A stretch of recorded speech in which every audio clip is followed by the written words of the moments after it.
Hi everyone, welcome to this special pick a card reading. Today I wanted to work with the goddesses. So if that's not your thing, honor that, it's totally fine. And if it is, welcome. I will invite you to take a deep breath and trust your intuition. You can pick between pile 1, 2, or 3. 1 is the witch, 2 is the bat, 3 is the pumpkin. And those 3 cards are moon goddesses, some that you probably know.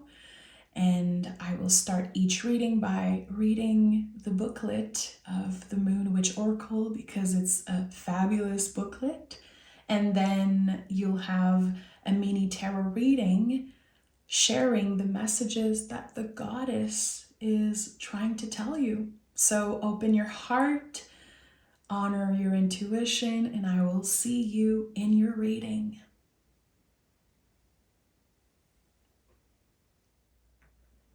Hey, pile number 1, welcome to your reading. If you chose the witch, number 1, your moon goddess is Freya. You are worthy, you are loved. And I'm going to read the booklet because, again, the booklet of this Moon Witch Oracle deck is absolutely fabulous. So, Freya is the goddess of love and war in Norse mythology. She is also associated with sex, lust, beauty, witchcraft, fertility, abundance, and death. Freya is a seeker of pleasure, thrills, and passion. Some believe she only cares for the chaos of desire, but modern pagans and witches know Freya is much more than a lover or passing nightmare. She is powerful, ancient goddess. She is a warrior queen, a shapeshifter, and a wild and untamed force of nature. Freya teaches us about self-awareness, self-worth, and self-love. She sees the beauty in everyone and everything. Freya loves all. Freya reminds us to enjoy ourselves by singing and dancing and making love. Life is not just about the struggle of paying bills and losing weight. Learn from Freya, be present in your body, and feel the emotions and sensation felt by human beings.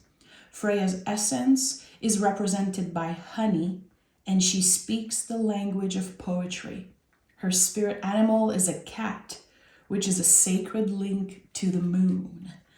Very interesting for the witches. So pile number 1, let's see what this goddess has to tell you. What is she trying to tell you? We have the 10 of Swords, the 4 of Cups, and the 6 of Cups. So I see the 10 of Swords, and always I think about the hand here. How the hand is placed just like the Hierophant, confirming us that this card is a blessing, a blessed ending, or a blessing in disguise also. Something in the recent past has been quite painful. It's been living rent-free in your mind. The swords are connected to the mind and our nervous systems, and sometimes we are ready to say goodbye. Our bodies are fully out of a situation, but our minds are still overthinking. The mind loves to time travel. So the 10 of Swords says it's over. You are done with this. You are complete with this chapter.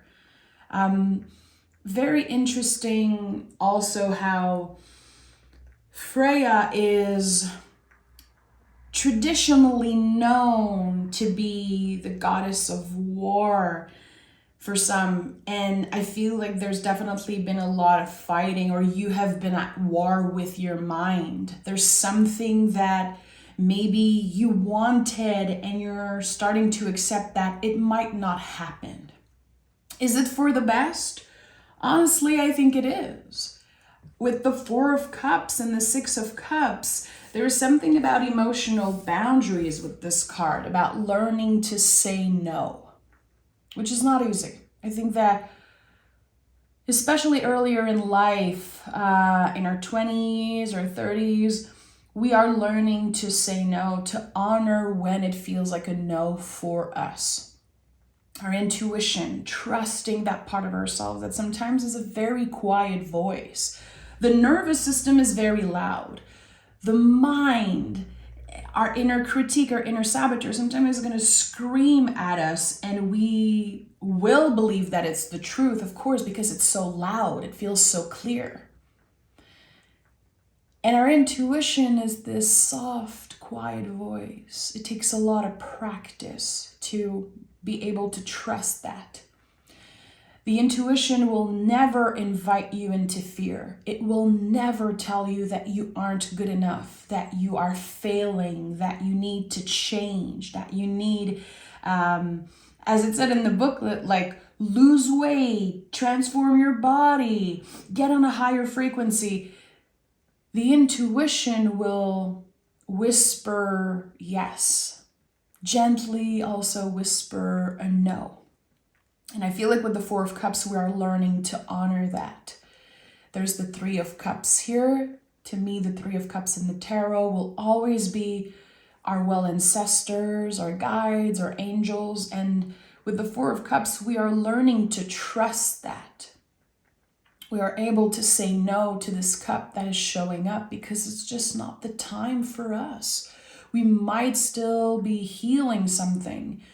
We might still need time, and it's okay.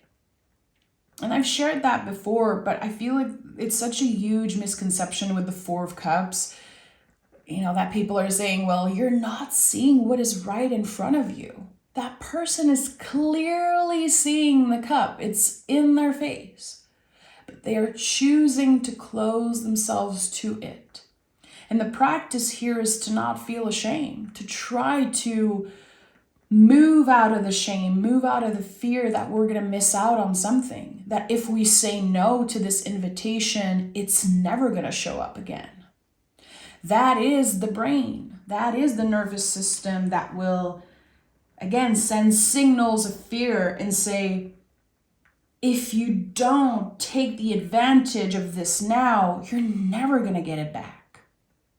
And there are things in life that I believe comes one time and then it never comes back again, or it comes back completely differently, like creativity. I truly believe that when you have this call, this wave of creativity, if you ignore it, it will never come again. It will never come the same, show up the same again.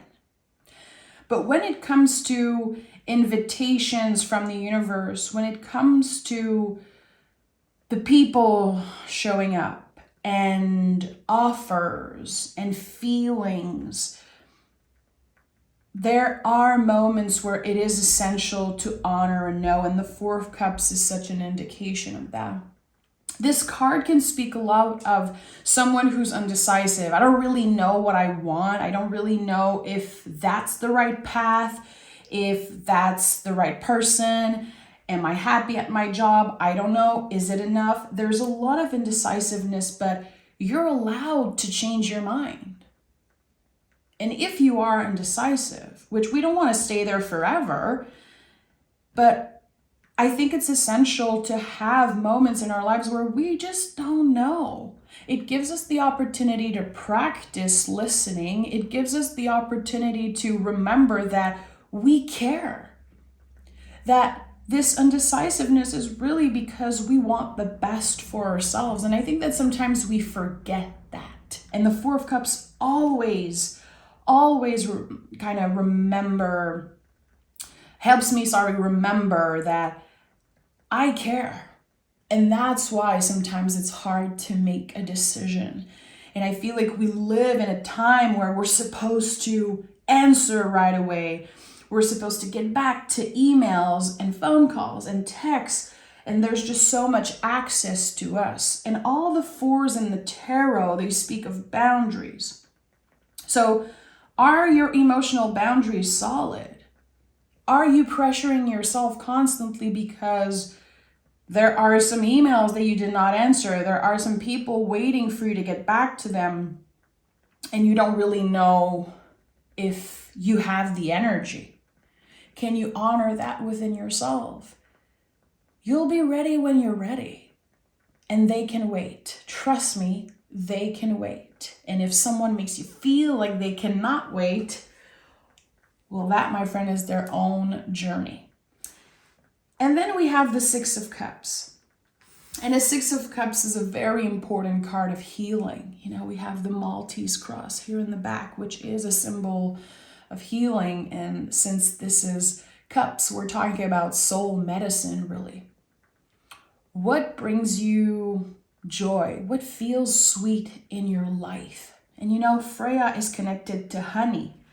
So there's a lot of potential for sweetness, for fun, as you are learning to be more gentle with yourself. Again, as you are learning to say no and respect, honor your own limitations, emotional limitations, you're making space for so much more sweetness. So this fear of missing out really is an illusion. You're not missing out on anything. And the six, number 6 in magic, is the number of our own personal guardian angel. So the 6s in the tarot are like this quiet whisper from our well ancestors, our guides, our guardian angels, saying, you're exactly where you should be. Don't doubt this, because when you start trusting that you are exactly where you're supposed to be,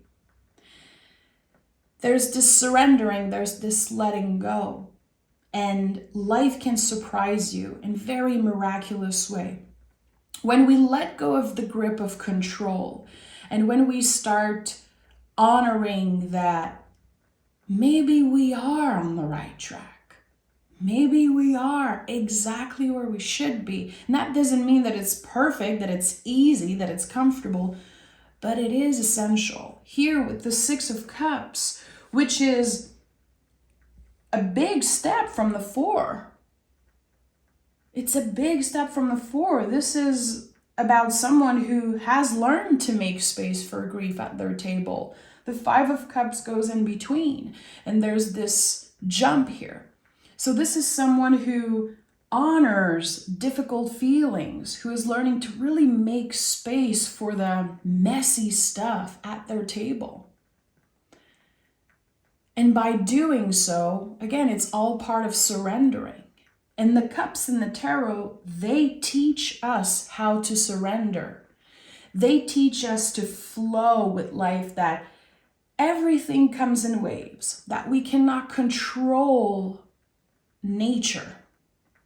We can only learn to admire it, work with it, work around it, but we don't have any control over it. And there are so many horrific things happening right now with storms and the hurricane. And I think it's a big lesson also to remember that this illusion of control really is not doing us any good. That we are here on this planet together, and the best we can do really is to stay present, stay open. And right now you might be asking yourself, how can I support others? How can I support myself through the storm? And of course, we don't have the tools to help everyone around the world, but we can show up for the people around us. There is someone here offering a cup full of flowers to another person. Some might say that this is the inner child, and others will say that it's just another person, and both are valid. But the fact that there are flowers in the cups is a very important symbol in the tarot. Something already lives there. Something already exists. There's already beauty and sweetness somewhere.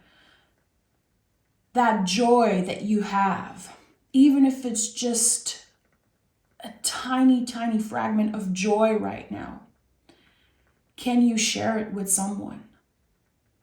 Don't underestimate the impact of a smile. Don't underestimate the impact of sharing your sweetness with another person. And it could be your neighbor, it could be a stranger, it could be your sister, your best friend, your kid, your fur baby. It's okay. As long as you remember that it is important, it matters. And sometimes, again, when we are moving through such big changes and we really feel like the world is on fire sometimes, and I think it's so valid to feel that way with everything that's happening. We feel like we're lost. We feel sometimes like there's nothing we can do. But how are we treating the people that we interact with? How are we treating our neighbors, our friends, ourselves? And I think that is very important here. So again, I think that Freya is inviting you into more sweetness. Easier said than done. Think about that. What feels sweet in your life? Because you're clearly ending a difficult era. There's something that came to an end, something that felt painful and scary and overwhelming. Again, it lived rent-free in your mind. And I think that now you're learning to make space for something way better. Do we know exactly what this is? What you're making space for? No, that's what the cups again teaches us, to surrender, to open ourselves up to anything unpredictable, anything mysterious, anything unknown. The cups are connected to the unknown. And I think that if you practice that, if you honor, again, when it feels like a no for you, it's going to be so much easier to say yes when something feels right. It's going to be at the center of your world because you're not going to have to make so much space for it because you already cleared out what felt non-essential, what did not feel right for you in the moment. So this is about someone who's going through a very, very deep period of healing, learning to honor the sweetness within themselves and to practice letting go and sharing some of that beauty, sharing some of that sweetness. Also, I would say that there's something about the quiet whisper of your guardian angel, the quiet whisper of your well ancestors. And as the veil is getting thinner and thinner in October, I really believe that if you listen, you could be very surprised, noticing the signs, noticing the synchronicities. And the cat is very important with Freya. So I would say keep your eyes open. When are you seeing the symbol of a cat? Do you have a cat? Do you have a cat that passed away and that you always felt connected with? There are certain energies that are protecting you, and I feel like the symbol of a cat could be very important right now. So keep your eyes open. I'm sending so much love, witches. Take care of yourself, and I'll talk to you guys very soon. Bye-bye. Hey, pile number 2, welcome to your reading. You are here because you chose the bat, and your moon goddess is Hecate. Change is important. Release the past. So I'm going to read the booklet here because I absolutely love the booklet in the Moon Witch Oracle. Hecate is the Greek goddess of magic, witchcraft, crossroads, ghosts, herbs, and poisonous plants. She is the protector and liberator of women and the breaker of the chains created by man. Free and independent, she is love and anger, light and darkness. She is the priestess of the dark moon. Hecate is a witch. Hecate can see in all directions, in all points of time, the past, the present, and the future. She is here to remind you that changes are crucial for growth. She has seen it firsthand. Sometimes she asks us to let go of what is familiar in order to travel to the darker places of our soul. But do not fear. Those who seek Hecate's protection can move safely in the darkness. So, Hecate, I feel like a lot of us know her. A lot of us work with her in collaboration with her. To me, she was always represented by the key. So every time I connect with Hecate in some way, or I see something that reminds me of her, a lot of the times I think about the key. You might find a key somewhere. You might lose your key. Next time this happens, try to honor that and remember what you heard around Hecate. And we'll see what the reading says. I'm very excited, so I'm going to start right now. We have the King of Cups, the Fool, and the Strength card. Okay, so the message from Hecate is you are being invited to be of service right now. And as we just heard, Hecate is connected to the light and to the darkness. She reminds us that we're constantly going to be taking dives into the underworld. Something that reminds me a lot of the Scorpios out there. If you are a Scorpio, I'm sending so much love your way. The masters of transformation. And the King of Cups, and all kings in the tarot are of service, but that one really can share about his experience of the underworld. Share about his experience of when he tapped to the darkest parts within himself. And I say him, it's not about gender. Same for Hecate. Of course, she is a protector of women, but any gender can connect with her. So I just wanted to be clear around that.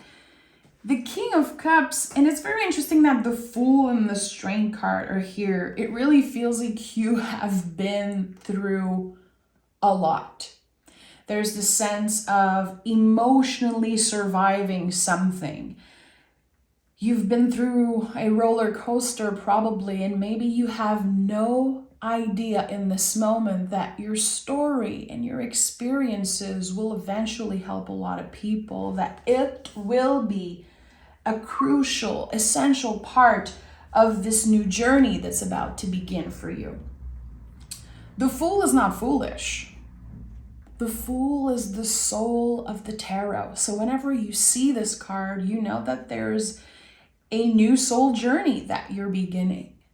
The soul is getting louder and louder and louder. Your intuition is becoming clearer and clearer and clearer. And when I see the Fool also, I think travel light. It's time to let go of what is non-essential, which is also something that Hecate helps us do. We are not focusing on the material as much. We're not focusing on what others are going to think and how can I get rich and how can I change my body and how can I do this and that. It really is about trusting. A lot of people say that the Fool is about the leap of faith, which I honor, but if I could press play on this card, I have no idea what the Fool would do. Would he fall? Would he turn around? Would he fly? Would he sit? Would he pet the dog? What would he do? So it's not always about a leap of faith. Trusting our souls can often feel like that, of course. But with this card, it really is about trusting our own unique way of expression. What is this thing about you that is unique? This passion, this trait, this energy that people know you for. The Fool brings us back to who we were supposed to be before our caretakers kind of taught us so many things, before society taught us more things, before we experienced traumas and birthdays and growing up and being challenged. This is such a pure energy. It is sweet, it is pure. It can be a little bit naive, but it's not foolish. It just knows how to trust. And that's the thing. I feel like someone is learning to trust themselves again, maybe because they feel like they made a mistake in the recent past. You know, regret is something that I feel everyone experiences. A lot of people love to say that they don't have any regret. Good for them. But I think that it's important to honor when there are things that we wish we did not do in the past. I think it's just a confirmation of how much we have grown. With the King of Cups here and the Strength card, of course you have grown. That's the beauty here. Someone has learned from their mistakes. And when you learn from a past mistake, when you make sure that you don't repeat that mistake, it means that it's not a pattern. It means that really it was just a mistake. So you are changing, you are evolving clearly and showing yourself much more compassion. The Strength card is so much about that. The Strength card connects to our primal instinct. There's such lovely flowers and colors on this card. I feel like a lot of people see the Strength card as this good vibes only type of energy, and actually it can be quite raw. It can be quite challenging to move through Strength times because there's a lion here. I don't care that there's flowers, around the lion's throat and on this person here. This is a beast. And that person magically learned to tame the beast. So we all have an inner beast. Again, another teaching of Hecate. We all have kind of a beast, this primal instinct within us, the things that we desire, the things that we want. What do I have? What can I get? All the pleasures, all the sweetness. And I feel like there could have been too much of a good thing for you in the recent past. And you're honoring that. You're honoring how sweet it was, that there was a lot of beauty there at one point, but maybe now it's time to let it go. It's time to leave it in the past.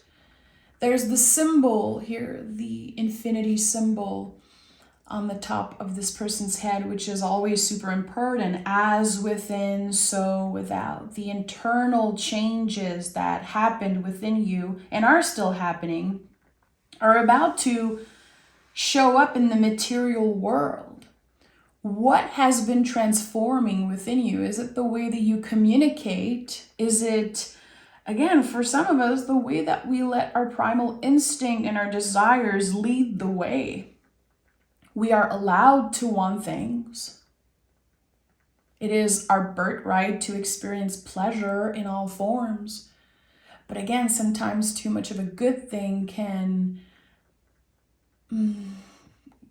kind of be to our detriment. It can lead us to overconsumption and bring us into that space where we're just lost and we don't really know what's right or wrong, how we're going to get out of it.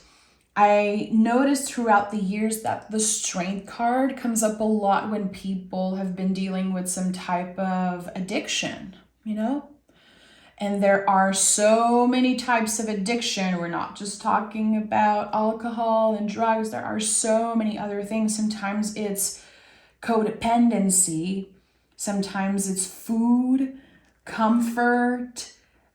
Sometimes people are addicted to negative self-talk, negative thinking, talking behind people's back. There are so many things that we can be kind of addicted, quote unquote, to. And the strength card says, you know the things that you don't like about yourself. You know exactly what they are. And that is a huge, huge part of this whole process of healing and expansion. Again, the Fool is the new soul journey. And when we are trusting our souls, it doesn't mean that we're never going to deal with addiction again, that we're never going to go through challenges. It means that we're fully surrendering to this new energy. We're honoring the changes that happened within us. And we have to be conscious that things are going to be different because we are different. So we might deal with similar themes, but we're going to be processing the energies differently. The things that used to scare us, the things that used to block us, we're not so afraid of them anymore because we are aware of them. We were able to put a name on certain feelings, again, on certain patterns and addictions. So the Strength card always, when I pick this card for myself, I love to write and journal with the tarot. I think it's such a great practice. What do you like about yourself? And what are the things that you don't like about yourself? About your behavior, your patterns? Do you constantly say yes when you know it's a no? Are you having a hard time trusting your intuition?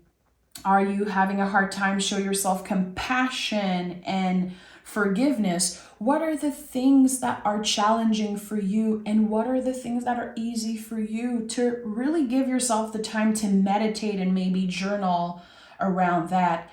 There is so much that wants to come up. The Strength card is fixed fire. It's the light that never goes out. This card reminds us that we could fail 1,000 times. We could regret 1,000 things. The light within us never goes away. And in order to reclaim that light, in order to see the light, we need to go through the dark tunnel. We need to go through darker times. This is where the light is born. It's through those darker times. So again, I want to go back to the symbol of the key, because every time I think about Hecate, I see this key. She represents to me the symbol, of course, of the crossroad and the key. But when I think about the key, I think about the Hierophant in the tarot, of course, which reminds me that you are your own wise teacher. It could also mean that there is something that you need to share with the world using your throat chakra. Is there something that you need to say? Is there anything that you've been keeping to yourself because you're afraid? There's fear here that is coming up. And it happens a lot with the Strength card. It can happen a lot with the Fool also, because it's about uncertainty. We don't really know where we're going. So fear is a barrier. It's a very, very strong barrier. And I'm sure you heard that 1,000 times. But when you do the things that you are afraid of, when you consciously put yourself in those situations to face the fear, this is the most transformative and life-changing thing that you can do. What are you afraid of? What are the things that you're afraid to say? What are the things that you've been telling yourself you would never do? You're not good at it. It's not possible. I think that there's something here in this new soul journey, something that you've been afraid of for a very long time that you're now ready to face. And by facing that fear, you'll get the key. You will feel like this is the missing key to open the next door. So here, someone is opening a new door. There's this energetical door that is opening for you. I would say around Halloween night. November could be very important also. As the veil gets thinner, there's a little bit more courage, I feel, that comes up. We feel the support from our guides, our well ancestors, our angels, source, the universe, God, the goddesses. We feel that support as the veil gets thinner. So it is time. It is time to face your fear. Is it comfortable? No. It's supposed to be scary. But your mind will constantly bring up fear to keep you from what your soul is looking for. And again, that is the key. I'm sending so much love. Thank you for being here. Pile number 2, and I'll talk to you guys very soon. Happy Halloween. Hey, pile number 3, welcome to your reading. You are here because you chose the pumpkin. And your moon goddess is Lilith. Reclaim your power. So I'm going to start by reading the fabulous booklet. What's written about Lilith here in the Moon Witch Oracle booklet. The origins of the goddess Lilith are shrouded in Jewish myths. Many of her stories are dark, such as searching for newborn children to kidnap, or sleeping with men with the intention of producing demon children. But who is she? An evil witch? Just another casualty of the patriarchy? Lilith is the goddess of the night, Adam's first wife and equal.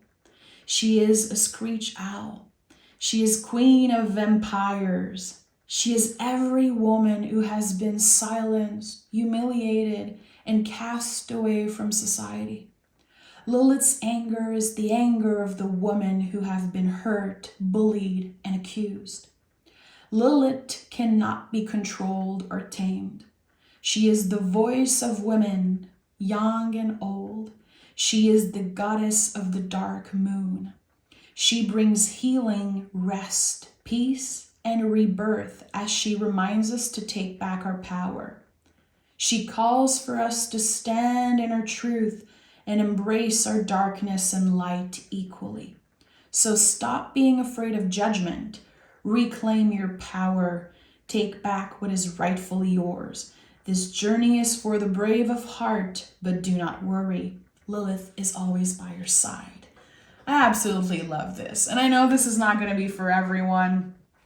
A lot of folks are afraid of the word witch, magic, but if you are here and you clicked on this reading, I feel like you're definitely open to the magic of the goddesses. So let's see, what is the messages that Lilith has for you today. We have the 5 of Cups. We have the 8 of Pentacles. And we have the Wheel of Fortune. Interesting. So, 5 of Cups. There is grief always coming up with that card. Always, always. And you can see a person kind of turning their back to 2 cups that are standing and facing the spilled cups. And I've shared this before, but I feel like it bears a repeat. People often say, well, just turn around. Just turn around and look at the cups that are still standing. And I feel like it's not the way to go with the 5 of Cups. This card invites us to make space for grief at our table, to make space for the difficult feelings. That it is part of us, that we are not looking for good vibes only type of energy. It is not healthy to obsess over the positive aspects of things. I feel like in order to see the beauty in life, sometimes we have to identify what hurts, what is part of our inner darkness. Where is that grief that I've, been carrying with me, what it means, where does it come from, to ask ourselves those questions. And sometimes we don't want to ask those questions. We only have the energy to sit with those feelings. And when I see the Five of Cups, I always remind myself, you don't have to do anything right now with those feelings. There's so much pressure, especially in the spiritual world, to heal, to evolve. I constantly hear folks saying, raise your vibration, raise your frequency.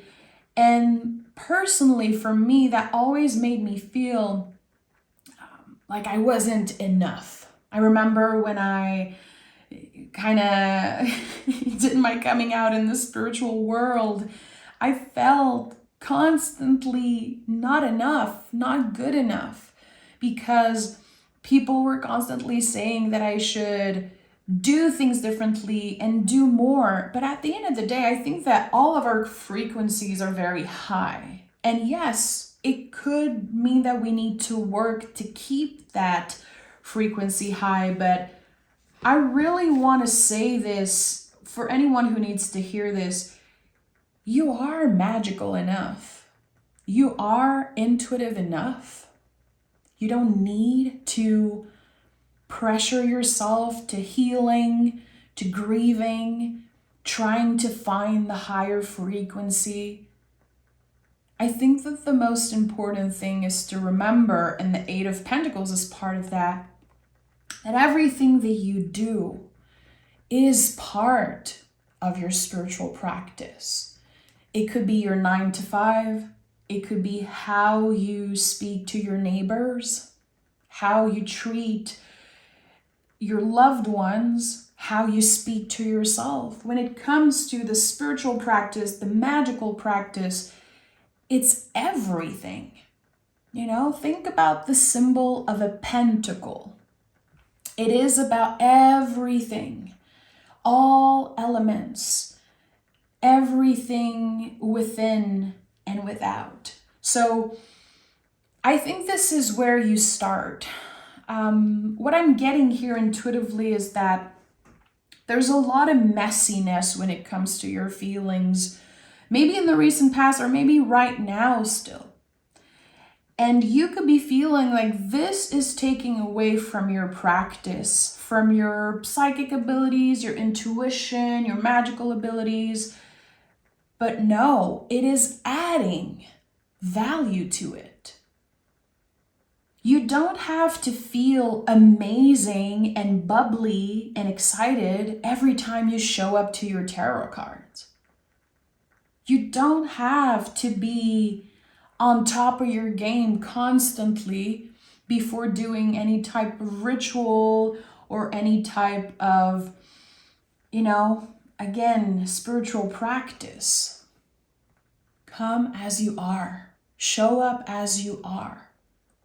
And maybe try to identify where those old beliefs come from. We all have old beliefs, about spirituality and about our soul journeys.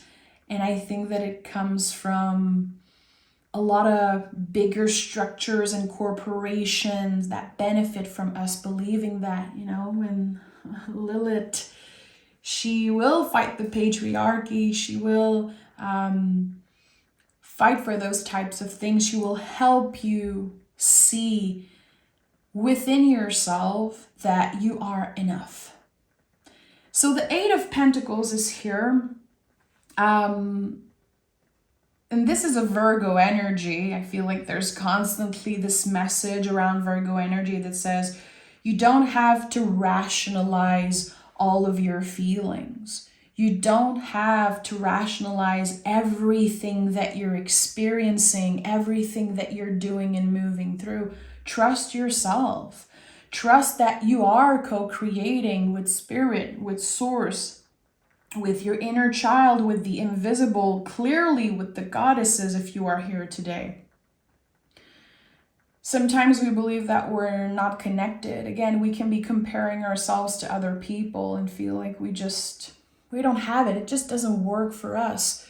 You are constantly collaborating with Source all of the time. So the Eight of Pentacles is creation, hard work, dedication. It's the things that we do sometimes to pay our bills. It can be our 9 to 5. For some of us, it's the job that we're doing that, we don't necessarily love doing, but we're still showing up. We're still doing what we have to do. And this card reminds us that there's no disconnect, that this whole soul journey and soul experience is also intertwined with the work that we do to support ourselves.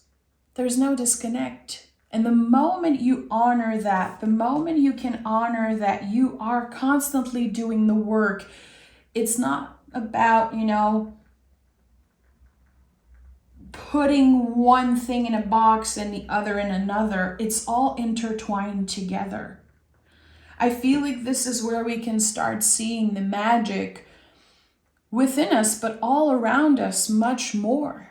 To notice the synchronicities, to notice the messages through conversation that we have with clients, with people at work, with people, our neighbors, or in a cafe. It could be happening at any moment.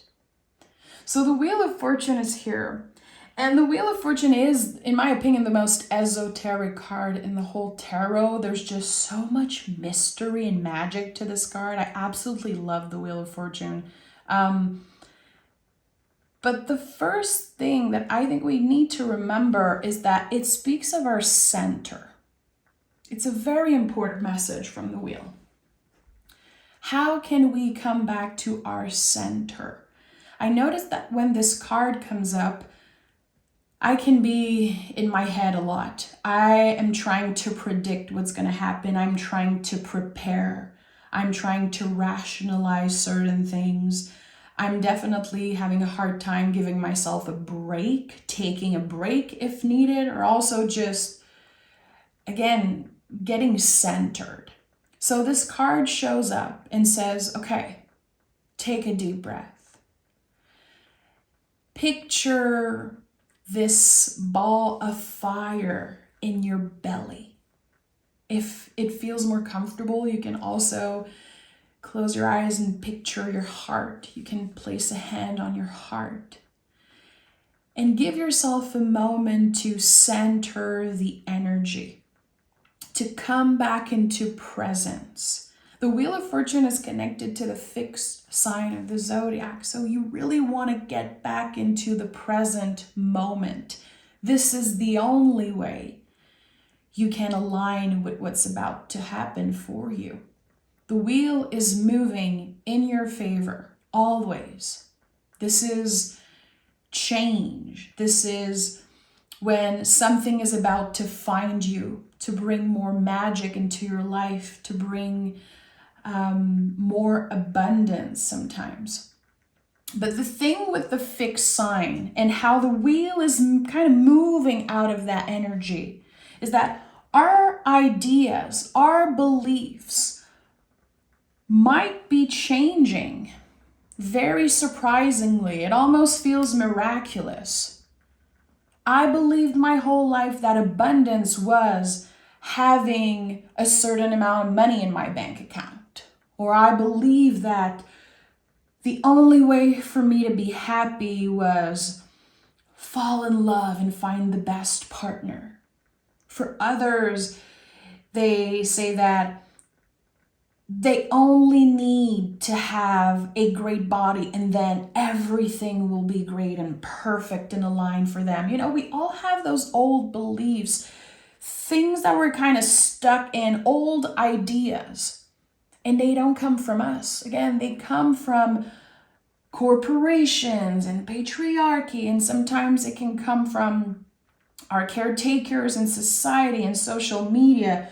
We absorb so much information from left to right, and we've been doing that for decades, for our whole lives. And sometimes we forget, what is right for me? What is real and true for me? And again, by coming back to the center and making it a practice, it's not something that just happens easily overnight, that you can constantly come back into presence. It really is a practice. If you practice that, I can guarantee, and the Wheel of Fortune always guarantee that magic and miraculous things will find you as long as you stay present. If you're not present, how do you want to enjoy and appreciate everything that's ready to find you? Everything that is meant to surprise you and to change your life, to literally change the course of your life, which I believe the Wheel of Fortune always does. There's always this change, again, from fixed, from what we have known to something that surprises us, inspires us, changes us. But we need to be present for it. So the only thing we can do, the only thing we have control over, is how we choose to be present. What we do in the present moment, what we choose to do, how we treat other people, how we treat ourselves, and how present we're willing to stay, to be. The rest we don't have any control over. You cannot control other people, you cannot control the weather, you cannot manipulate the energy. It is not good for you. You know, sometimes people are like, I'm going to manifest something. I'm going to manifest that my boss give me a raise. I'm going to manifest that this person falls in love with me. That's not manifestation, baby. That is manipulation. To manifest something, you really want to welcome what is meant to find you. You want to open your heart. And again, you have to stay as present as you can to do that. And I think that that's why the 5 of Cups and the 8 of Pentacles also came through, because we have this person who is present with the spilled cup.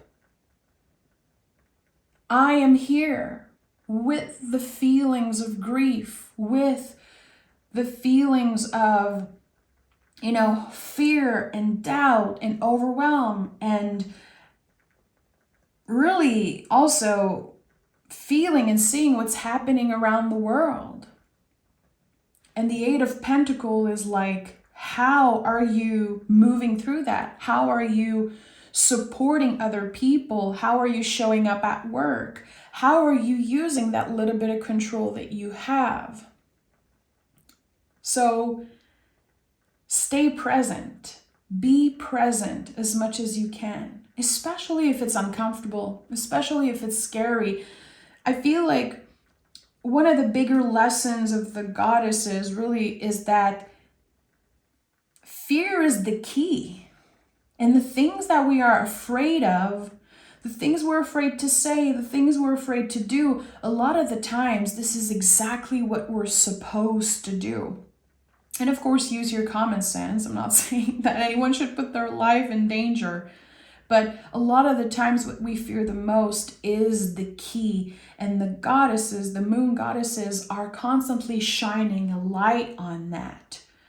And I think that whatever is uncomfortable, whatever we've been pushing down and kind of pulling away from because it's too scary, the moment we're present with that, the moment we're letting go of the grip of control and letting go of this obsession over comfort and really building walls around ourselves to protect ourselves from everything that's scary, the wheel can finally turn.